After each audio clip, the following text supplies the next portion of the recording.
નમસ્કાર દર્શક મિત્રો, હું છું રૂપલ લુણીચિયા. સંપૂર્ણ ન્યૂઝમાં આપનું સ્વાગત છે.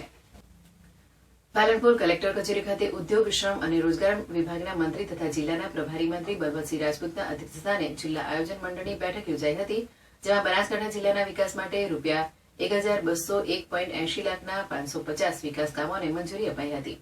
આ કામો થકી ગ્રામીણ તેમજ શહેરી વિસ્તારના વિકાસના કામથી નાગરિકોની સુવિધામાં વધારો થશે. બેઠકમાં વિકેન્દ્રિત જિલ્લા આયોજન કાર્યક્રમ અંતર્ગત વિવેકાધીન અને પ્રોત્સાહક જોગવાઈનું બનાસકાંઠા જિલ્લાનો કુલ 8 તાલુકાઓ અને 6 નગરપાલિકાનું આયોજન રજૂ કરવામાં આવ્યું હતું, તેમજ બાકી 5 તાલુકાઓનું આયોજન સત્વરે રજૂ કરવા જણાવવામાં આવ્યું હતું, જે અન્વયે જિલ્લામાં 1,201.80 લાખના કુલ 550 વિકાસ કામોના આયોજનને મંજૂરી અપાઈ હતી. તેમજ અગાઉના વર્ષોના પ્રગતિ હેઠળના તેમજ શરૂ ન થયેલ કામો સત્વરે પૂર્ણ કરવા તમામ અમલીકરણ અધિકારીઓને સૂચના આપી હતી.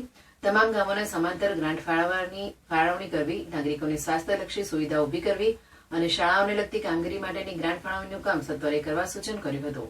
મંજૂર કામો ગુણવત્તાયુક્ત થાય તેમજ કોઈ કામોનું ડુપ્લિકેશન ન થાય તેની ચકાસણી કરવા અને સંસદ સભ્યની ગ્રાન્ટના તમામ કામો સત્વરે પૂર્ણ કરવા અને નિયત સમય મર્યાદામાં ઓનલાઈન ચૂકવણું કરવા તમામ અધિકારીઓને સૂચન કરાયું હતું. આ બેઠકમાં જિલ્લા પ્રભારી મંત્રી બલવંતસિંહ રાજપૂતે વિકાસ કામોને મંજૂરી આપતા જણાવ્યું હતું કે આજે રજૂ કરવામાં આવેલા તમામ વિકાસ કામોને મંજૂરી આપવામાં આવે છે. લોકોના હિતના કામો ખૂબ ઝડપથી થાય તે માટે અધિકારીઓ પદાધિકારીઓને સૂચન કર્યું છે.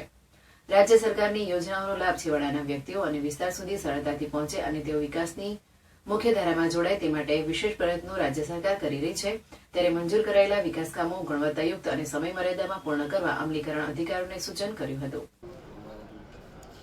લોકસભાની ચૂંટણી તો એની તારીખ, એનું આયોજન એ તો જ્યારે નિયમ મુજબ હશે ત્યારે થશે, પણ આયોજનની મિટિંગ ટાઈમસર થાય, સરકારશ્રીની જે ગ્રાન્ટ આવતી હોય એ ગ્રાન્ટ તમામ લોકો, અધિકારીઓ, પદાધિકારીઓ ટાઈમસર ફાળવી દે અને લોકહિતમાં ઝડપથી કામ થાય એ પ્રકારની વ્યવસ્થા કરી હતી. આજે જેટલા તાલુકાઓનું આયોજનનું કામ લઈને આવ્યા હતા એવા લગભગ 550 કામથી વધારે અને 12 કરોડ રૂપિયા ઉપરના કામો મંજૂર કરવામાં આવ્યા છે. જે કામોની અંદર કદાચ કોઈ ફેરફાર કરવાના છે તો એવા 2-4 દિવસની અંદર ફેરફાર કરીને તમામ કામો લોકહિતમાં ઝડપથી થાય એ પ્રકારની અધિકારી અને પદાધિકારીશ્રીએ વ્યવસ્થા કરી છે.